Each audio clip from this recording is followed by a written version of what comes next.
আপনার ঘরের বাচ্চাটা কি খুব বারবার এই সময় শরীর খারাপ হয়ে যাচ্ছে? এই বিশেষ করে এই বর্ষাকালে ঘন ঘন শরীর খারাপ হচ্ছে, ডাক্তার দেখাচ্ছেন? আমি বলবো এই বর্ষাকালে এই ব্যাকটেরিয়াল ইনফেকশান থেকে আপনার বাচ্চাকে মুক্ত করার জন্য আমাদের ভেস্টিজের তুলসীটা ব্যবহার করুন। 5 রকমের তুলসী গাছ দিয়ে তৈরি আমাদের পঞ্চতুলসী ব্যবহার করে দেখুন।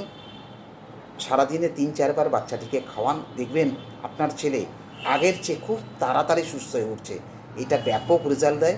অন্তত ঘরে একটা তুলসী রেখে দিন। এটা বাচ্চার জন্য বললাম।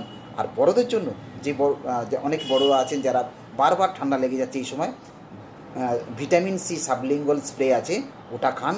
সাথে শিবাক্তন্ত আছেন, ওটো খেতে, ভিটামিন সিটা খান, দেখবেন আপনার ঠান্ডা লাগার প্রকোপটা কমে যাচ্ছে। বিশেষ করে বাচ্চাদের জন্য বলবো, ঘরে একটা আমাদের ভেস্টিজের তুলসী রাখুন, সবাই মিলে খান, বাচ্চাটাকেও খাওয়ান, দেখবেন সামনের বছর আর আপনার বাচ্চাটাকে ডাক্তার দেখাতে হচ্ছে না। Wish you well.